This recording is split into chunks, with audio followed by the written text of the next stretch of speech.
while Jesus was walking, యేసు నడుచుచుండగా అనే అంశాన్ని గురించి ఈరోజు దేవుని వాక్యాన్ని మనం వినబోతున్నాం.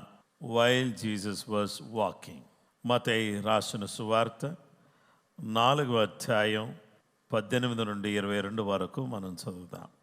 యేసు గలిలయ సముద్రం తీరమున నడుచుచుండగా పేతురు అనబడిన సీమోను అతని సహోదరుడైన ఆంద్రయ్య అను ఇద్దరు సహోదరులు సముద్రములో వల వేయుట చూచెను. వారు జాలర్లు.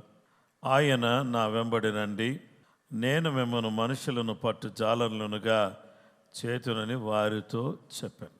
వెంటనే వారు తమ వలలు విడిచిపెట్టి ఆయనను వెంబడించిరి. ఆయన అక్కడి నుండి వెళ్ళి జబదీయ కుమారుడైన యాకోబు, అతని సహోదరుడైన యోహాను అను మరి ఇద్దరు సహోదరులు తమ తండ్రి అయిన జబదయి యొద్ద దోణిలో తమ వలలు బాగు చేసుకునిచుండగా చూచి వారిని పిలిచెను. వెంటనే వారు తమ దోణిను తమ తండ్రిని విడిచిపెట్టి ఆయనను వెంబడించిరి. యేసుక్రీస్తు ప్రభువారు గలిలయ సముద్ర తీరమున నడుస్తున్నాడు. ఈ నడిచేటటువంటి యేసుక్రీస్తు ప్రభువారు ఇలా నడుస్తున్నప్పుడు ఏం జరిగింది అని అంటే, యేసుక్రీస్తు ప్రభువారు అలా నడుస్తున్నప్పుడు ఆయన అక్కడున్నటువంటి జాలర్ల వైపు చూశాడు. చూచి ఆయన ఏం చేశాడంటే వారిని పిలిచాడు. While Jesus was walking, he called disciples. శిష్యులను యేసు పిలిచాడు. మత్తయి రాసిన సువార్తలో 4వ అధ్యాయం 18-19 వచనాల్లో యేసు గలిలయ సముద్ర తీరమును నడుచుచుండగా పేతురు అనబడిన సీమోను అతని సహోదరుడైన ఆంద్రయ్య అను ఇద్దరు సహోదరులు సముద్రములో వల వేయుట చూచెను. వారు జాలర్లు. ఆయన, నా వెంబడి రండి, నేను మిమ్మను మనుషులను పట్టు జాలర్లునుగా చేతునని వారితో చెప్పాను. And Jesus was walking by the sea of Galilee. Saw two brothers, Simon called Peter and Andrew his brother, casting a net into the sea, for they were fishermen. Then he said to them, follow me, and I will make you fishers of men. Follow me. యేసు పిలిచి ఏమని చెప్పాడంటే, నన్ను వెంబడించుమని చెప్పాడు. నన్ను వెంబడించండి అని యేసు ప్రభువారు పిలిచారు. కనుక ఇక్కడ కూర్చున్నటువంటి మీ అందరితో కూడా, మనతో కూడా దేవుడు మాట్లాడుతున్న విషయం ఏంటంటే, యేసు మనలను పిలుస్తున్నాడు. ఆ రోజు యేసుక్రీస్తు ప్రభువారు ఆంద్రయ్యను సీమోనును నన్ను వెంబడించమని పిలిచారు. యోహాను సువార్త 1వ అధ్యాయం 40 నుండి 42 వరకు చూస్తే, యోహాను మాట విని ఆయనను వెంబడించిన ఇద్దరిలో ఒకడు సీమోను పేతురు యొక్క సహోదరుడైన ఆంద్రయ్య. యోహాను మాట విని ఆయనను వెంబడించిన ఇద్దరిలో ఒకడు సీమోను పేతురు యొక్క సహోదరుడైన ఆంద్రయ్య. ఈ ఆంద్రయ్య ఏం చేశాడు? యోహాను మాట విని యేసును వెంబడించాడు. ఇతడు మొదట తన సహోదరుడైన సీమోనును చూచి, మేము మెస్సీయను కనుగొంటామని అతనితో చెప్పి యేసునొద్దకు అతను తోడుకొని వచ్చాను. మెస్సయ్య అను మాటకు అభిషిక్తుడని అర్థము. యేసు అతని వైపు చూచి, నీవు యోహాను కుమారుడవైన సీమోనువు, నీవు కేఫా అనబడుదు అని చెప్పాను. కేఫా అను మాటకు రాయి అని అర్థం. యోహాను మాట విని ఆంద్రయ్య వచ్చాడు. ఆంద్రయ్య మాట విని సీమోను పేతురు వచ్చాడు. అయితే ఇక్కడ గమనించాల్సిన విషయం ఏంటంటే, సీమోను పేతురును యేసయ్య చూచి ఏమన్నాడంటే, నీవు కేఫా అనబడదువు అన్నాడు. అంటే దానికి అర్థం ఏంటి? రాయి అని అర్థం. నా ప్రియమైనటువంటి సహోదరి సహోదరులారా, ఇక్కడ గమనించండి. ఎప్పుడైతే వీరు అలాగే సీమోనుతో కూడా పాలివారైన జబదయి కుమారులు, నీవు మనుష్యులను పట్టువాడవై ఉందని సీమోనుతో యేసు ప్రభువు చెప్తున్నాను. మనుషులను పట్టేవాడుగా అవుతావు. నువ్వు నన్ను వెంబడించి, యోహాను మాట విని ఆంధ్రయ్య వెంబడించి, ఆంధ్రయ్య మాట విని సీమోను వెంబడించి, మీరందరూ నన్ను వెంబడిస్తే మీరు మనుషులు పట్టేవారిగా అవుతారు. చేపలు పట్టడం మీ వృత్తి నాకు తెలుసు. కానీ ఇప్పుడు మీరు ఎవరిని పట్టాలి? చేపలను కాదు పట్టాల్సింది, మనుషులను పట్టాలి. ఆమేన్. ఈ పిలుపు దేనికి? వెంబడించుటకు. ఈ పిలుపు దేనికి? పట్టుటకు. ఈ పిలుపు దేనికి? గొప్ప కార్యాలు చూడడానికి. ఈ పిలుపు దేనికి?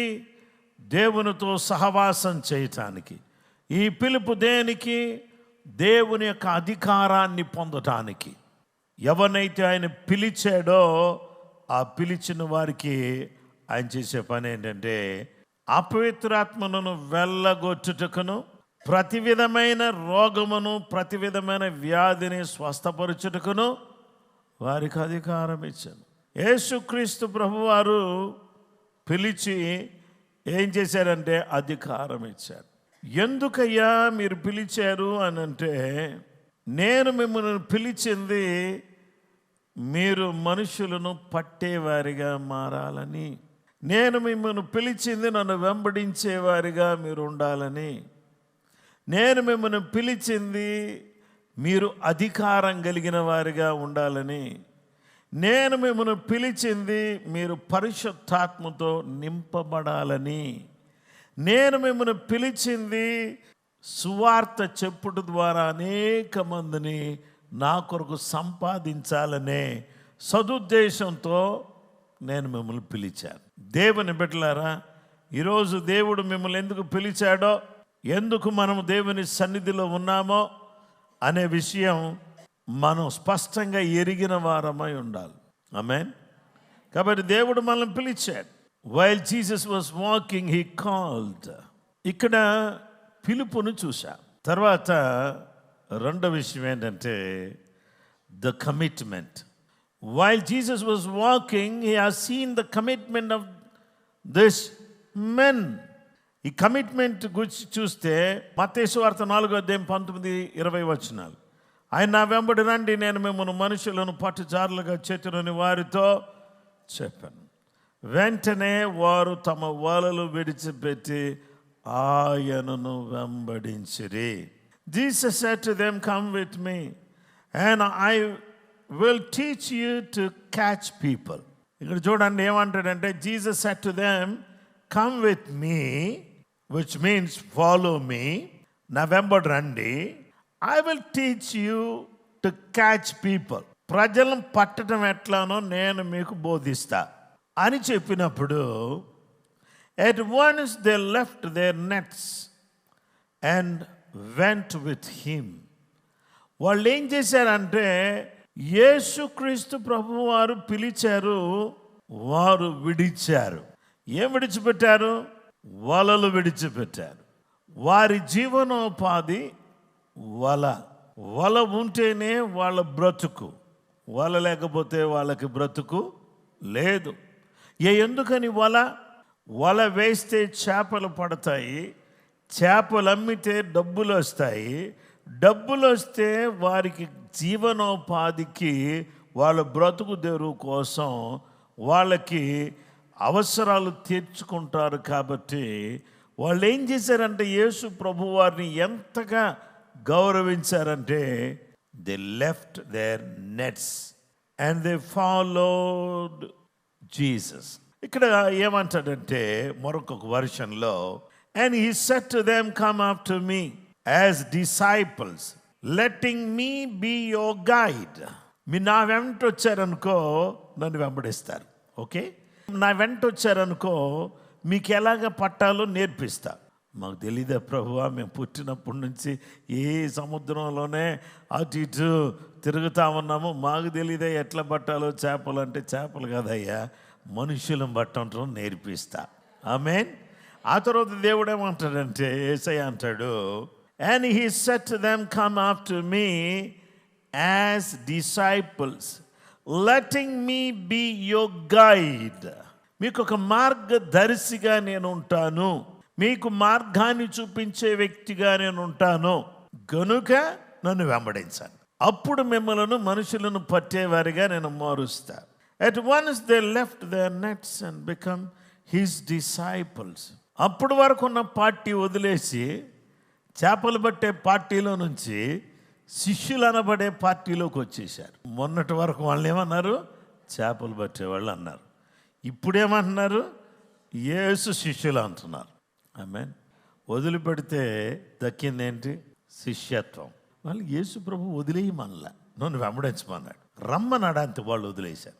మీరు వదలటం అనేది మీ మీద ఉంది. మీ పనులన్నీ మానేసుకోండి, అది వదిలేయండి, ఇది వదిలేయండి అని నేను చెప్పను.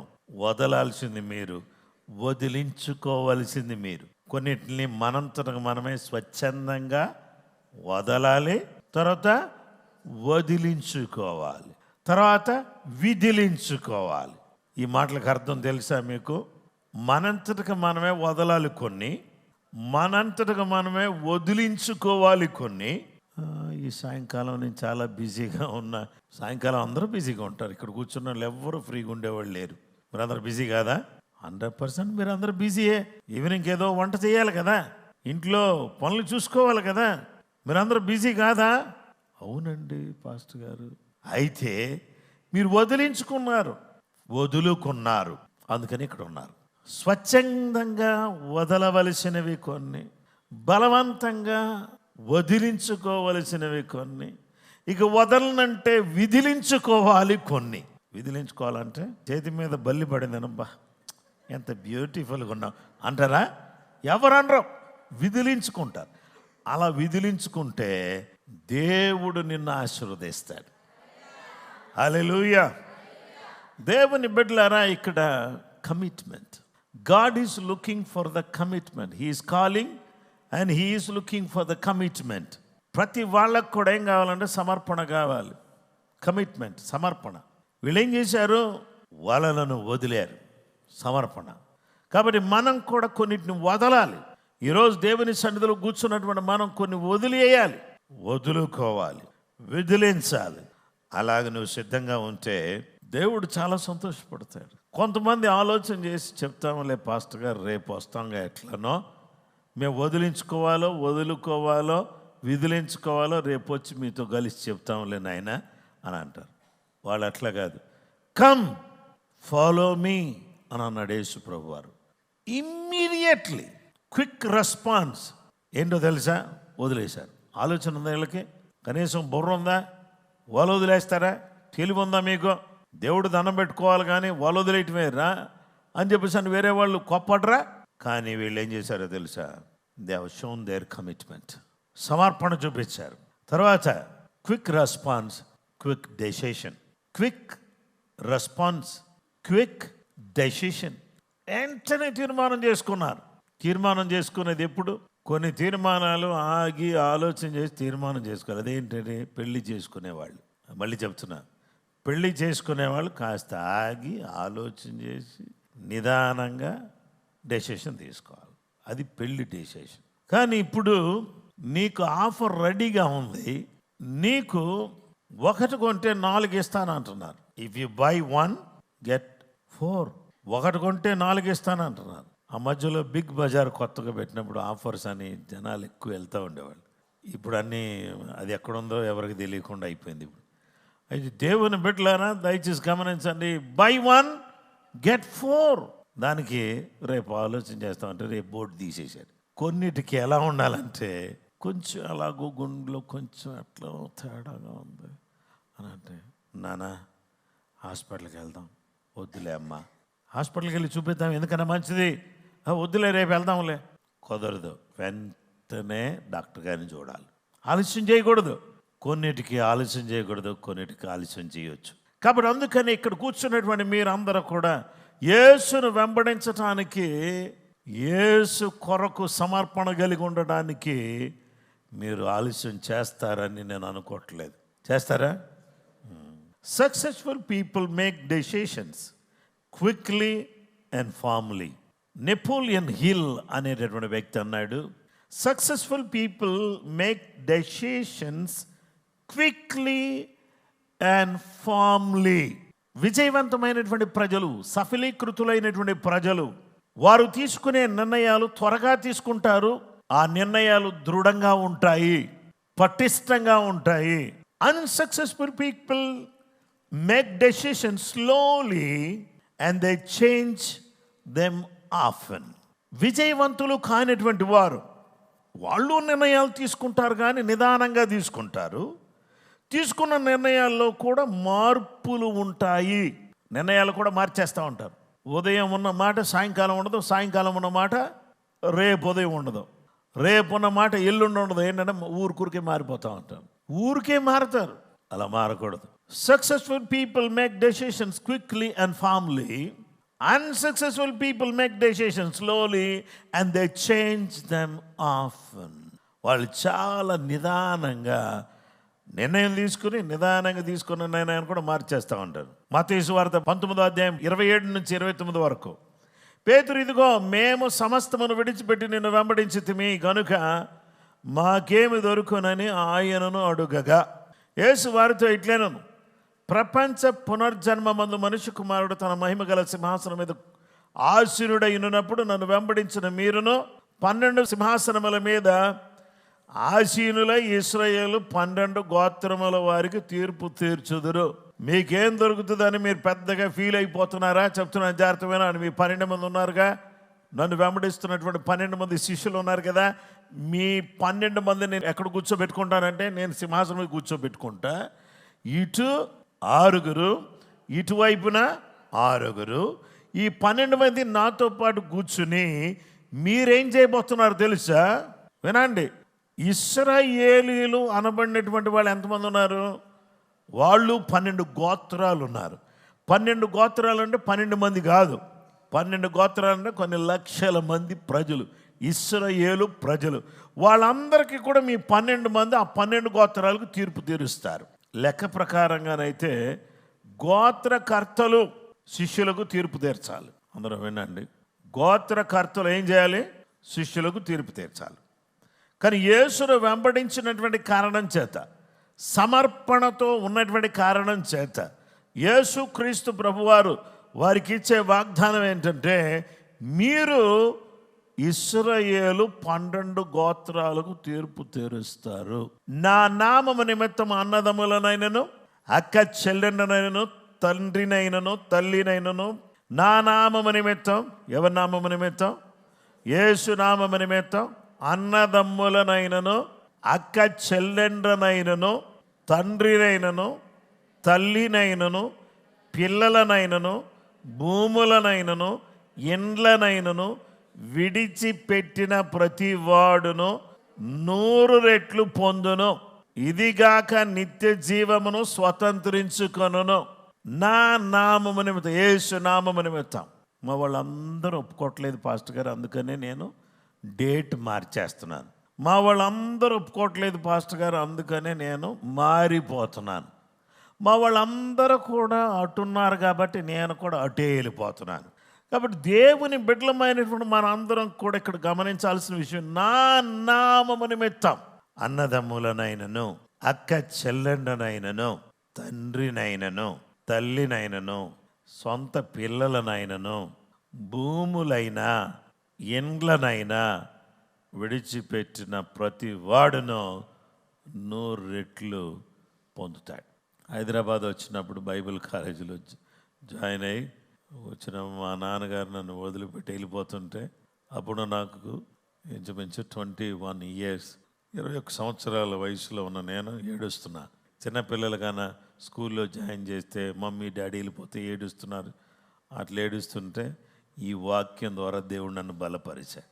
నా నామము నిమిత్తం అన్నదమ్ములైనా, అక్క చెల్లెన్నైనా, తండ్రినైనా, తల్లినైనా, పిల్లలనైనా, భూములైనా, ఇండ్లైనా విడిచిపెట్టిన ప్రతి వాడు, ఎవరైనా సరే, ఎవరు విడిచిపెట్టినా వాళ్ళు ఏం చేస్తారంటే 100 రెట్లు పొందును.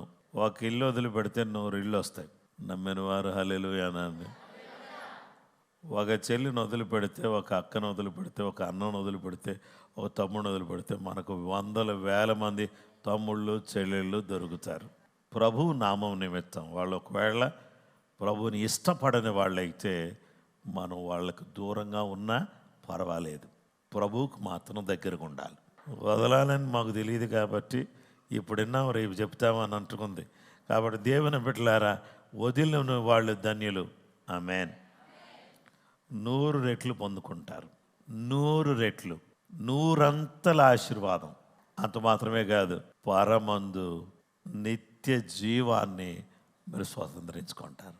వాళ్ళు వలలు వదిలిపెట్టారు, సమర్పణ కలిగి వాళ్ళు యేసును వెంబడించి వలలు వదిలిపెట్టారు. వాళ్ళకేం దొరికిందండి? నిత్య జీవం. వాళ్ళకేం దొరికిందండి? 100 ఆశీర్వాదం. ఎవరైనా సరే ప్రభు నమ్ముకుంటే, మిగతా వాళ్ళు మిమ్మల్ని వదిలేస్తే, వెలివేస్తే, మిమ్మల్ని చేత్కరించుకుంటే, మిమ్మల్ని అసహించుకుంటే, ఆ రోజు నుంచి మీరు ధన్యులు అవటం ప్రారంభించి ఇంకా ఇంకా ఇంకా ఇంకా 100 ఆశీర్వాదాలు పొందుకుంటారు. హల్లెలూయా. ఇది నిత్య జీవాన్ని మరి స్వతంత్రించుకుంటారు. ఇక చివరి మాట ఏంటంటే, ఫస్ట్ ది కాల్, రెండవది కమిట్మెంట్, మూడో మాట ఏంటంటే కాన్సిక్రేషన్, అంకితం, అంకిత భావం.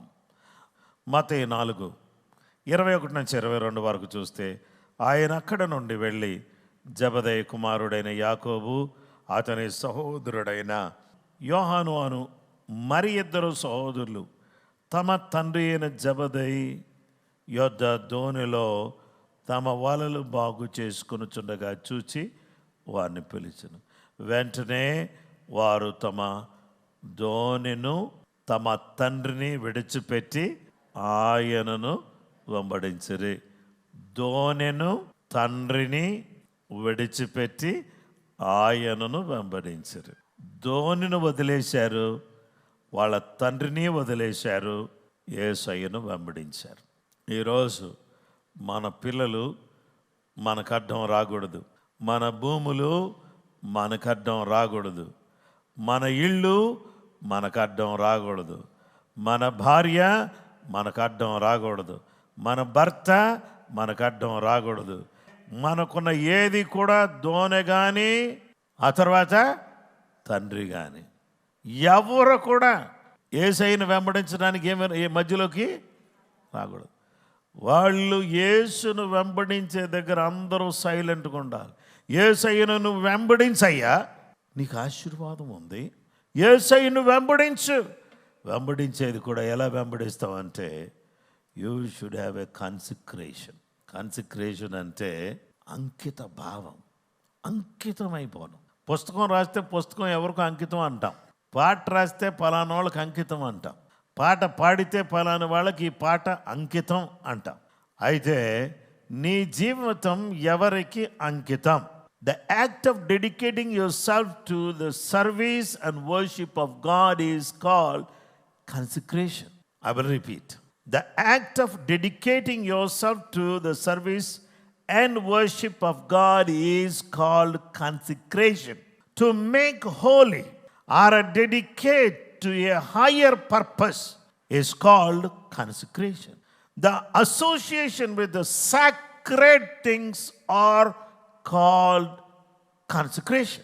మనకందరికి అర్థమయ్యే మాటలు ఒక్క మాటలో చెప్పాలంటే, అన్కండిషనల్ సరెండర్ టు గాడ్. అంటే ఏ విధమైనటువంటి షరతులు లేకుండా దేవునికి లోబడిపోవటమే అంకితం. No conditions. ప్రభువా నువ్వు నాకు కాలేజీలో సీట్ ఇస్తే నేను వచ్చి సాక్ష్యం చెప్తా కాదు. ప్రభువా నీవు నాకు మంచి సంబంధం ఇస్తే ఆ తర్వాత నీకు కృతజ్ఞత కానుకిస్తా కాదు. దేవుని బిడ్డలారా, ఇదేమీ లేదు. No condition. నువ్వు నాకు వీసా ఇస్తే ఆ తర్వాత నేను వచ్చి మంచి ప్రార్థన పెట్టుకుని అందరికి భోజనాలు పెడతా, ఇది అవసరం లేదు. దేవుని వాక్యం ద్వారా దేవుడు సెలవిస్తున్నాడు ఏంటంటే, unconditional surrender to God is consecration. పూర్తిగా దేవునికి లోబడ్డాం. శిష్యుల్లో 3 విషయాలు కనబడ్డాయి. Number 1 is call, number 2 is commitment, మొదటిది పిలుపు, రెండవది సమర్పణ, number 3 consecration. So what we have to do is we need to consecrate ourselves to God. దేవునికి పరిపూర్ణంగా మనలను మనము అంకితం చేసుకోవాలి. దేవునికి మనల్ని మనము పూర్తిగా అంకితం అయిపోవాలి. మీరెవరికి అంకితం అయ్యారు? మీరెవరికి అంకితం? ఈ జీవితం ఎవరికి అంకితం? ఎవరికి అంకితం అని అంటే ఫలాని వ్యక్తికి నేను అంకితం చేసుకుంటున్నాను నా జీవితం అని అంటానికి లేదు. ఈ శరీరం దేవుడు నీకు ఇచ్చింది, ఈ జీవితం దేవుడు ఇచ్చింది. కాబట్టి ఇప్పుడు నువ్వేం చేస్తావంటే జీవము గల యేసుక్రీస్తు ప్రభువారికి నీ సమస్తాన్ని, నీ సర్వాన్ని ఏం చేయాలంటే అంకితం చేసుకోవాలి. అయ్యా, నీ పిలుపు కొరకు వందనాలు నాయనా, నీవు ఇచ్చిన సమర్పణ జీవితం, శిష్యులకు ఇచ్చిన సమర్పణ కొరకు వందనాలు, నీవు వారికి ఇచ్చిన అంకిత భావం కొరకై వందనాలు. మరి మేము ఈరోజు నీ పిలుపు విని నీకు సమర్పించుకుని నీకే అంకితం అయిపోవటానికి మాకు సహాయం చేయండి అని ఎంతమంది అంటారో ఒకసారి వీలైతే చేయి చూపించండి, మీ కుడి చేయి చూపించండి. ఆమేన్. ఇది మీరందరూ చేయాల్సిన ప్రార్థన ఏంటో తెలుసా? యేసయ్యకు మిమ్మల్ని మీరు అంకితం చేసుకోవాలి. దేవుని బిడ్డలారా, ఎంతమంది యేసయ్యకు అంకితం అవుతారో వాళ్ళందరూ కూడా మిమ్మల్ని మీరు యేసయ్యకు అంకితం చేసుకోవడానికి మీరు బంగారం ఇవ్వక్కర్లేదు, మీకున్న డబ్బులు ఇవ్వక్కర్లేదు. మీ హృదయాన్ని, మీ శరీరాన్ని, సమస్తాన్ని, మీ ఆత్మను, ప్రాణాన్ని, శరీరాన్ని యేసయ్యకు అంకితం చేసుకుంటే దీని మీద ఎవరికి అధికారం ఉంది చెప్పండి? యేసుకు తప్ప ఇంకెవరికి అధికారం లేదు, నీకు కూడా అధికారం లేదు. So dedicate this body to Christ, అంతే. ఇది ఎవరికి అంకితం? యేసుకు అంకితం. దీని మీద ఎవరికి అధికారం లేదు, నాకు లేదు, ఎవరికి లేదు. ఇది యేసుకు మాత్రమే అంకితం. ఈ నోటితో యేసు పాటలు పాడదాం, ఈ కంటితో యేసయ్య వాక్యం చదువుదాం, ఈ చెవులతో యేసయ్య పాటలు విందాం, ఆ తర్వాత ఈ చేతులతో యేసయ్య పనులు చేద్దాం. అలాగే ఈ మోకాళ్ళు, ఈ కాళ్ళు ఉన్నాయిగా, దేవుని సన్నిధిలో మోకరిద్దాం, ప్రార్థన చేయబోతున్నాం. ఆశ్చర్యకరుడా, ఆలోచనకర్త యేసు ప్రభువా, ఎంత మంచి దేవుడు ఉన్నాయినా, మీ పిలుపు కొరకై వందనాలు. శిష్యులకు మీరిచ్చిన సమర్పణ కొరకై వందనాలు, మీరిచ్చిన అంకిత భావం కొరకు వందనాలు. మేము కూడా నాయనా మీ పిలుపుకు లోబడి సమర్పించుకుని అంకిత భావం కలిగి మీకు అంకితం అయిపోయి మీ కొరకే బ్రతకటానికి కావలసిన కృప మా అందరికీ దయచేయమని, ప్రతి కుటుంబాన్ని దీవించమని, గుడ్ ఫ్రైడే రోజు అనేక మంది బాప్తిస్మం పొందుటకు సహాయం చేయండి. ఆశీర్వదించబడడానికి నిజంగా నీ జీవితాన్ని ఒక అద్భుతమైన రీతిలో మేము చూడగలుగుటకు సహాయం చేయండి. నీ కృప దయచేయండి. గొప్పవు జీవం రగులును గాక. హల్లెలూయా. ఎక్కడ చూసినా ప్రార్థన, ఎక్కడ చూసినా స్తుతి, ఎక్కడ చూసినా ఆరాధన, ఎక్కడ చూసినా నేను ఘనపరిచే జీవితం ప్రతి వారికి దయచేయండి. వాక్యం చదువుతున్న బిడ్డలను దీవించండి, ప్రార్థన చేస్తున్న బిడ్డలను దీవించండి. గొప్ప ఆశీర్వాదాలు నీ బిడ్డలు అనుభవించుదురు గాక. పెండింగ్ ఉన్న ప్రతి వర్క్ కూడా యేసు నామములో జరుగును గాక. నీ బిడ్డల అద్భుతాలు చూచుదురు గాక. యేసు నామములో అడుగుచున్నాము తండ్రి. మన పరమ తండ్రి అయిన దేవుని ప్రేమ, కుమారుడైన యేసు క్రీస్తు ప్రభువారి యొక్క కృప, పరిశుద్ధాత్మ దేవుని అన్యోన్య సహవాసము సమాధానము చేరువన మనకును సకల లోకములో ఉన్న పరిశుద్ధులకు సదా దేవుని కృపతోడే నడిపించును గాక. ఆమేన్.